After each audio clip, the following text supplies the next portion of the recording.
Gilbert ప్రజ్ఞా స్వరూప నమూనాలో ఏకముఖ ఆలోచన ఏ పరిమాణం కింద వర్గీకరించబడింది? ఆప్షన్స్: 1 విషయాలు, ఆప్షన్ 2 ఉత్పత్తులు, ఆప్షన్ 3 ప్రక్రియలు, ఆప్షన్ 4 సందర్భాలు. ఆన్సర్: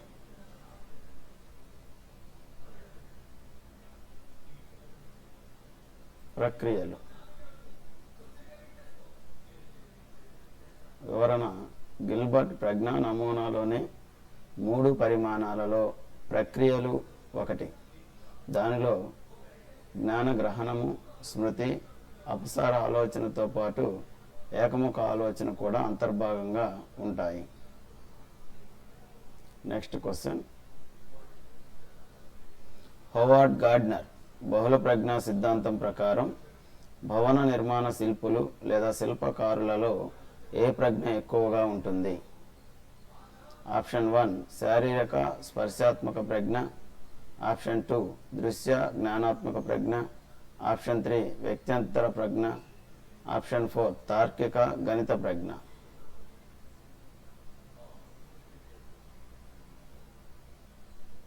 ఆన్సర్: దృశ్య జ్ఞానాత్మక ప్రజ్ఞ. వివరణ: శూన్య ప్రదేశాలను లేదా స్థలాలను మానసికంగా ఊహించుకొని డిజైన్ చేసే సామర్థ్యాన్ని స్థానాత్మక ప్రజ్ఞ అంటారు. ఇది ఆర్కిటెక్ట్లలో, శిల్పులలో అధికంగా ఉంటుంది. Next question. ఇతరుల భావోద్వేగాలను, ప్రేరణలను మరియు కోరికలను చక్కగా అర్థం చేసుకునే సైకాలజిస్టులు లేదా కౌన్సిలర్లలో ఉండే అధిక ప్రజ్ఞ ఏది? ఆప్షన్ 1 వ్యక్త్యంతర్గత ప్రజ్ఞ, ఆప్షన్ 2 వ్యక్త్యంతర ప్రజ్ఞ, ఆప్షన్ 3 అస్తిత్వ ప్రజ్ఞ, ఆప్షన్ 4 సహజ ప్రజ్ఞ. ఆన్సర్: వ్యక్త్యంతర ప్రజ్ఞ. వివరణ: వ్యక్త్యంతర ప్రజ్ఞ ద్వారా ఒక వ్యక్తి ఇతరుల మనోభావాలను, ప్రవర్తనను సులభంగా గ్రహించి వారితో సమర్థవంతంగా సంబంధాలు నిలపగలరు. Next question. ప్రజ్ఞలో సామాన్య కారకము మరియు ప్రత్యేక కారకము అనే 2 ముఖ్యమైన అంశాలు ఉంటాయని ప్రతిపాదించిన సిద్ధాంతకర్త ఎవరు? Option 1 Edward Thorndike, option 2 Charles Spearman, option 3 Louis Thurstone, option 4 Raymond Cattell. Answer: Charles Spearman. వివరణ: చార్లెస్ స్పియర్మన్ 1904లో ద్వికారక ప్రజ్ఞా సిద్ధాంతాన్ని ప్రతిపాదించారు. ఆయన ప్రకారం ప్రతి వ్యక్తిలో సాధారణ మేధో సామర్థ్యము జీతో పాటు నిర్దిష్ట నైపుణ్యము ఎస్ కూడా ఉంటాయి. Next question. రాబర్ట్ స్టాన్బర్గ్ ప్రజ్ఞా త్రిసిద్ధాంతం ప్రకారం రోజువారీ జీవిత సమస్యలను చాకచక్యంగా పరిష్కరించుకునే సామర్థ్యము లేదా స్ట్రీట్ స్మార్ట్నెస్ ఏ ప్రజ్ఞకు సంబంధించింది? ఆప్షన్ 1 విశ్లేషణాత్మక ప్రజ్ఞ, ఆప్షన్ 2 సృజనాత్మక ప్రజ్ఞ, ఆప్షన్ 3 వ్యవహారిక సందర్భోచిత ప్రజ్ఞ, ఆప్షన్ 4 ద్రవ ప్రజ్ఞ. ఆన్సర్: వ్యవహారిక సందర్భోచిత ప్రజ్ఞ. వివరణ: వ్యవహారిక లేదా సందర్భోచిత ప్రజ్ఞ, ప్రాక్టికల్ ఇంటెలిజెన్స్ అనేది వ్యక్తి తన నిత్య జీవిత అవసరాలకు అనుగుణంగా మారి విజయం సాధించడాన్ని సూచిస్తుంది. దీన్నే స్ట్రీట్ స్మార్ట్నెస్ అంటారు. Next question. పాఠశాలలో వెనుకబడిన ప్రత్యేక అవసరాలు గల పిల్లలను గుర్తించడం కోసం 1905లో ప్రపంచంలోనే మొదటి ప్రజ్ఞా పరీక్షను రూపొందించింది ఎవరు? Option 1 Louis Terman, option 2 David Wechsler, option 3 Alfred Binet మరియు Theodore Simon, option 4 Francis Galton. Answer: Alfred Binet మరియు థియోడర్ సైమన్. వివరణ: ఫ్రెంచ్ ప్రభుత్వ అభ్యర్థన మేరకు ఆల్ఫ్రెడ్ బినే మరియు థియోడర్ సైమన్ కలిసి 1905లో మొట్టమొదటి మానసిక సామర్థ్య ప్రజ్ఞా పరీక్షను రూపొందించారు? నెక్స్ట్ క్వశ్చన్, ఒక బాలుడి శారీరక వయస్సు 10 సంవత్సరాలు, అతని మానసిక వయస్సు 12 సంవత్సరాలు అయితే అతని ప్రజ్ఞా లబ్ధిని గణించండి. Option 1 83.3, option 2 100, option 3 120, option 4 140. Answer 120. వివరణ: ప్రజ్ఞాలబ్ధి సూత్రము MA/CA × 100. MA 12, CA 10 క్యాలిక్యులేట్ చేస్తే 120 వస్తుంది. నెక్స్ట్ క్వశ్చన్, ఉద్యోగ పరీక్షలో ఫెయిల్ అయిన అభ్యర్థి అసలు పరీక్ష సిలబస్ మొత్తం అవుట్ ఆఫ్ సిలబస్ ఇచ్చారు, అందుకే రాయలేదు అని సర్ది చెప్పుకుంటే ఇక్కడ వాడుకున్న రక్షక తంత్రము ఏది? 1 ప్రక్షేపణము, ఆప్షన్ 2 హేతుకీకరణము, ఆప్షన్ 3 గమనము, ఆప్షన్ 4 వ్యతిరేకత చర్య రూపీకరణము. ఆన్సర్ హేతుకీకరణము. వివరణ: తన అసమర్థతను కప్పిపుచ్చుకోవడానికి సమాజం ఆమోదించే ఏదో ఒక సాకు చెప్పడాన్నే హేతుకీకరణ అంటారు. ఉదాహరణకు, అందనంత ఎత్తులో ఉన్న ద్రాక్ష పండ్లు పులన అన్నట్లు. నెక్స్ట్ క్వశ్చన్, తరగతి గదిలో తోటి విద్యార్థిపై తీవ్ర కోపంతో ఉన్న బాలుడు ఆ కోపాన్ని నేరుగా అతనిపై చూపించలేక ఇంటికి వెళ్ళి అమాయక పెంపుడు కుక్కను తన్నాడు. ఇక్కడ జరిగిన ప్రక్రియ ఏది? ఆప్షన్ 1 వెనకడుగు వేయడం గమనము, ఆప్షన్ 2 విస్థాపనము, ఆప్షన్ 3 ఉదాత్తీకరణము, ఆప్షన్ 4 ప్రక్షేపణము. ఆన్సర్ విస్థాపనము. వివరణ: ఒకరిపై ఉన్న కోపాన్ని లేదా అసంతృప్తిని వారిపై చూపలేక బలహీనమైన వేరొక వస్తువుపై లేదా వ్యక్తిపై చూపించడాన్నే విస్థాపనము అంటారు. నెక్స్ట్ క్వశ్చన్, సమాజంలో గొడవలు పడే ఉద్రేకం ఉన్న ఒక వ్యక్తి ఆ శక్తిని అంతటినీ బాక్సింగ్ క్రీడ వైపు మళ్లించి ఛాంపియన్ అయ్యాడు. ఇక్కడ వాడబడిన రక్షక తంత్రం ఏది? ఆప్షన్ 1 ఉదాత్తీకరణము, ఆప్షన్ 2 ప్రతిచర్య రూపీకరణము, ఆప్షన్ 3 తాదాత్మ్యము, ఆప్షన్ 4 పరిహారము. ఆన్సర్ ప్రతిచర్య ఉదాత్తీకరణము. సమాజం అంగీకరించని అపసవ్య ఆలోచనలను లేదా ప్రవర్తనలను సమాజం మెచ్చుకునే అత్యున్నత ఆశయాల వైపు మళ్లించడాన్ని ఉదాత్తీకరణము అంటారు. నెక్స్ట్ క్వశ్చన్, సాంఘిక ప్రవర్తన మరియు ఆసక్తి ఆధారంగా మూర్తిమత్వాన్ని అంతర్ముఖులు మరియు బహిర్ముఖులు అని వర్గీకరించిన మనోవిజ్ఞానవేత్త ఎవరు? Option 1 Sigmund Freud, option 2 Carl Jung, option 3 William Sheldon, option 4 Gordon Allport. Answer Carl Jung. వివరణ: స్విట్జర్లాండ్కి చెందిన కార్ల్ జంగ్ మనుషులను వారి సామాజిక ప్రవర్తన ఆధారంగా అంతర్ముఖులు మరియు బహిర్ముఖులుగా వర్గీకరించారు. నెక్స్ట్ క్వశ్చన్, విలియం షెల్డన్ శారీరక ఆకృతి వర్గీకరణ సిద్ధాంతం ప్రకారం లావుగా గుండ్రంగా ఉండి వినోదప్రియులుగా మరియు స్నేహశీలుగా ఉండే మూర్తిమత్వ రకం ఏది?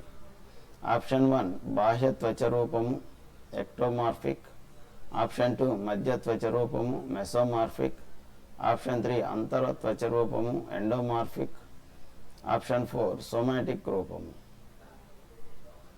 ఆన్సర్ అంతర త్వచ రూపము ఎండోమార్ఫిక్. ఎండోమార్ఫిక్ అంతర త్వచ రకానికి చెందిన వ్యక్తులు గుండ్రంగా లావుగా ఉంటూ తిండిని ఇష్టపడుతూ హాయిగా జీవించే మనస్తత్వాన్ని కలిగి ఉంటారు. నెక్స్ట్ క్వశ్చన్,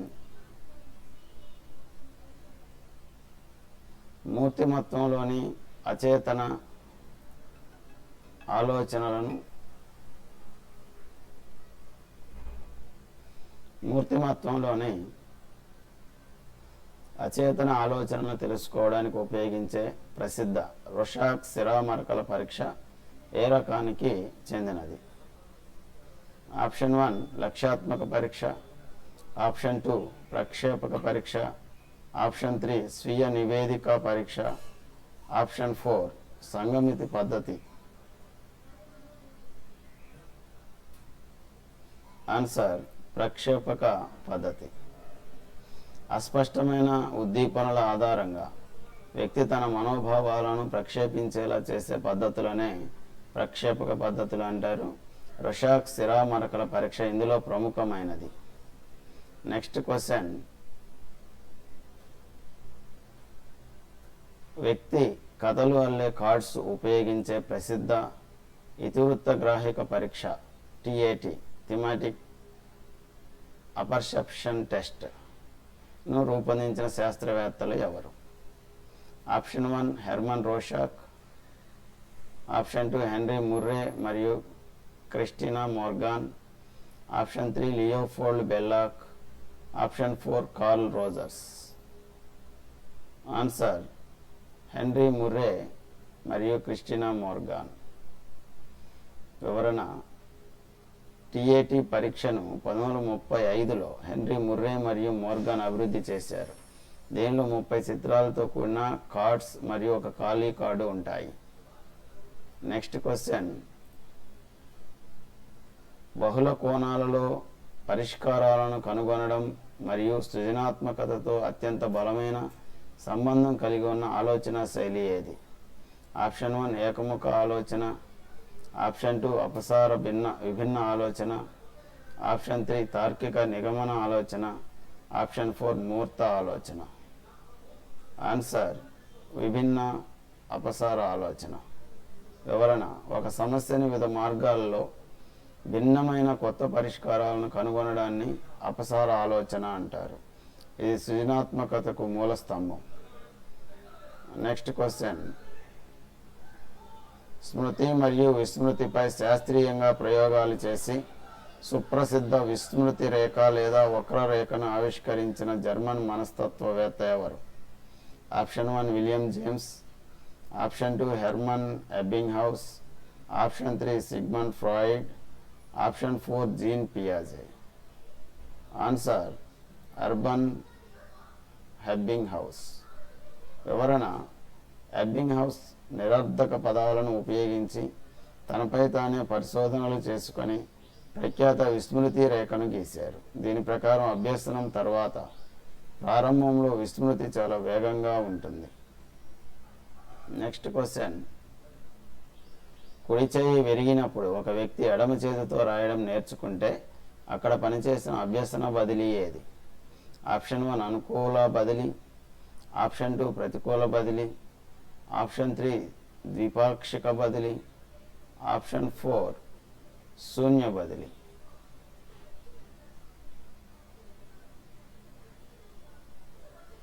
ఆన్సర్ ద్విపాక్షిక బదిలీ. వివరణ, శరీరంలో ఒక భాగంలో పొందిన శిక్షణ లేదా నైపుణ్యం మరొక భాగానికి బదిలీ కావడాన్ని ద్విపాక్షిక బదిలీ అంటారు. నెక్స్ట్ క్వశ్చన్, చరిత్ర చదవడం అనేది గణిత శాస్త్రం అభ్యసించడాన్ని ఏ విధంగానూ ప్రభావితం చేయకపోతే అది ఏ రకమైన అభ్యసన బదిలీ? ఆప్షన్ 1 తటస్థ బదిలీ, ఆప్షన్ 2 శూన్య బదిలీ, ఆప్షన్ 3 ప్రతికూల బదిలీ, ఆప్షన్ 4 సమతల బదిలీ. ఆన్సర్ శూన్య బదిలీ. వివరణ, ఒక రంగంలో సంపాదించిన జ్ఞానం మరొక రంగంలో అభ్యసించడానికి ఏ విధంగానూ సహాయపడకపోయినా లేదా ఆటంకం కలిగించకపోయినా దానిని శూన్య బదిలీ అంటారు. నెక్స్ట్ క్వశ్చన్,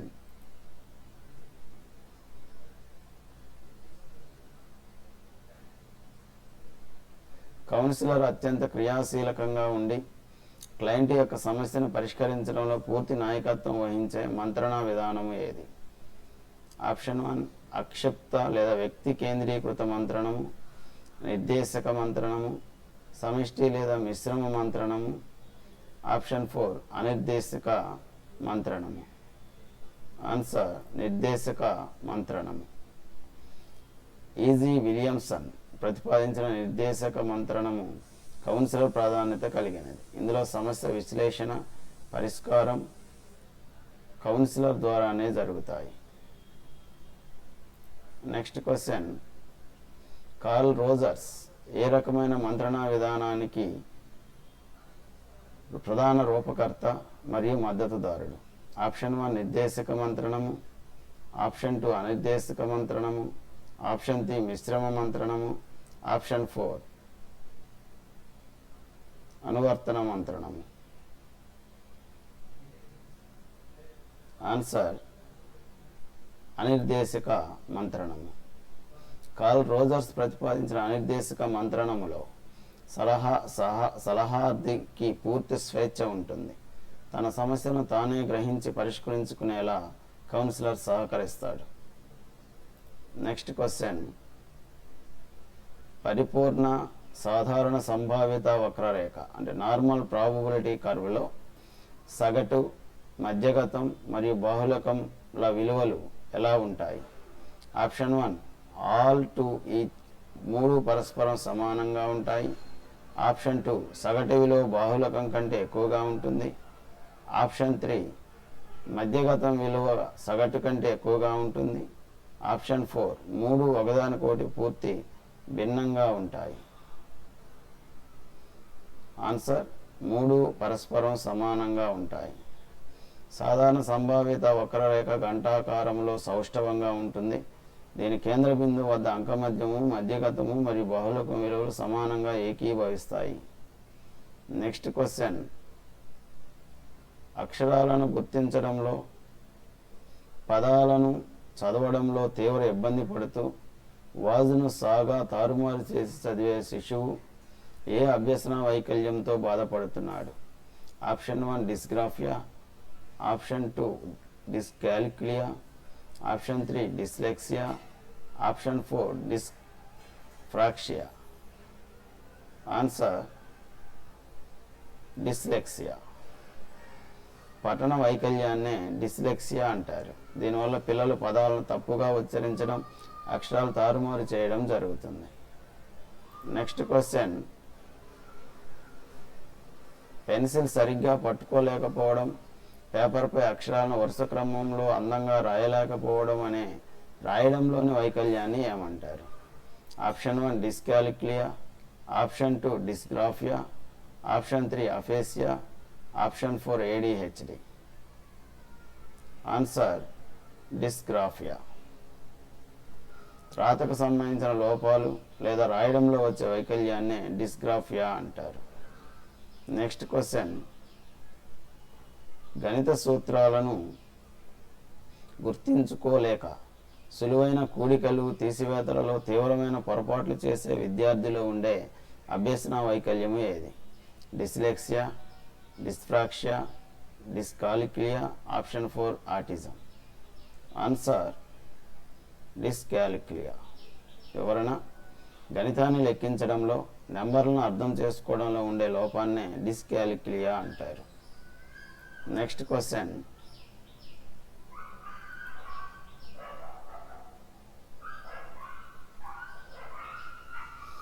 ఉచిత నిర్బంధ విద్యా హక్కు చట్టం ప్రకారం ఒక పాఠశాల ఉపాధ్యాయునికి వారంలో నిర్దేశించిన కనీస పని గంటలు, బోధన మరియు సన్నద్ధత గంటలతో కలిపి ఎన్ని? ఆప్షన్ 1 40 గంటలు, ఆప్షన్ 2 45 గంటలు, ఆప్షన్ 3 48 గంటలు, ఆప్షన్ 4 50 గంటలు. ఆన్సర్ 45 గంటలు. ఆర్టీఈ చట్టం 2009 నిబంధనల ప్రకారం ఉపాధ్యాయునికి వారానికి కనీసం 45 గంటల పని, బోధనతో పాటు పాఠ్య ప్రణాళిక, సన్నద్ధత కూడా కలిపి తప్పనిసరి. నెక్స్ట్ క్వశ్చన్, ఆర్టీఈ చట్టం 2009 ప్రకారం ప్రాథమిక పాఠశాల తరగతులకు 1 నుండి 5 తరగతులు ఉండవలసిన ఆదర్శవంతమైన విద్యార్థి ఉపాధ్యాయ నిష్పత్తి ఎంత? 30:1, option 2 35:1, option 3 40:1, option 4 25:1. Answer 30:1. RTE చట్టం ప్రకారం ప్రాథమిక పాఠశాల స్థాయిలో విద్యార్థి ఉపాధ్యాయుల నిష్పత్తి 30:1గా ఉండాలి. నెక్స్ట్ క్వశ్చన్,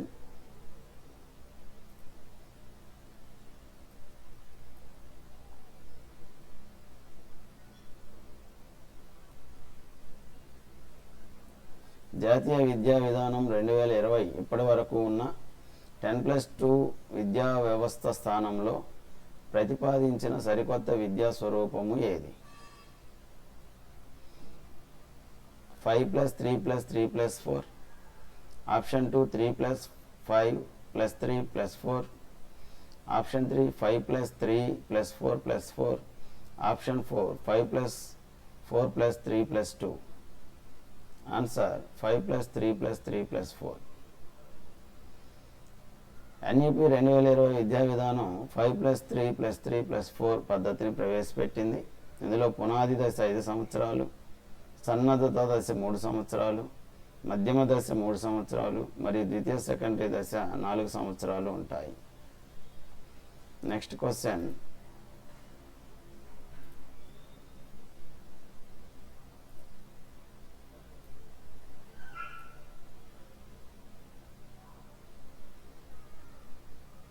నిరంతర సమగ్ర మూల్యాంకనం సిసిఈ ప్రధానంగా దేనిని అంచనా వేయడానికి ఉద్దేశించబడినది? ఆప్షన్ 1 కేవలం విద్యా విషయక సాధనలను మాత్రమే, ఆప్షన్ 2 కేవలం సహపాఠ్య విషయాల వికాసాన్ని మాత్రమే, ఆప్షన్ 3 విద్యా విషయక మరియు సహవిద్యా విషయక రంగాల సమగ్ర వికాసము, ఆప్షన్ 4 కంఠస్థం పట్టే శక్తి సామర్థ్యాలను. ఆన్సర్ విద్యా విషయక మరియు సహవిద్యా విషయక రంగాల సమగ్ర వికాసం. సిసిఈ పిల్లల సంపూర్ణ వికాసాన్ని కొలుస్తుంది. ఇందులో చదువుతో పాటు ఆటలు, కళలు, సామాజిక కళలు మూల్యాంకనం చేయబడతాయి. నెక్స్ట్ క్వశ్చన్,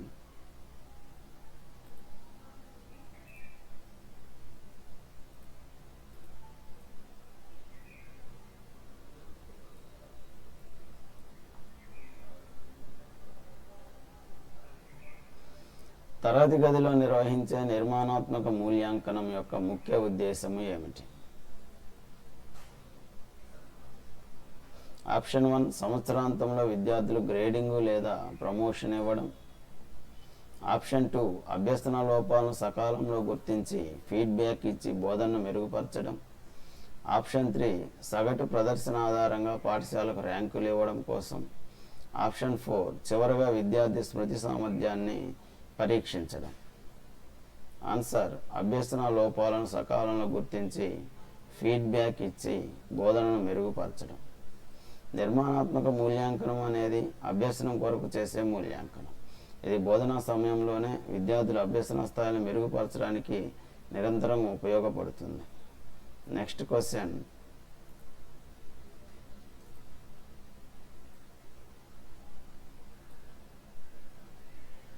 భారతీయ విద్యా ప్రమాణాల ప్రకారం పూర్తి సూక్ష్మ బోధనా చక్రం మైక్రో టీచింగ్ సైకిల్ యొక్క మొత్తం కాల వ్యవధి ఎంత?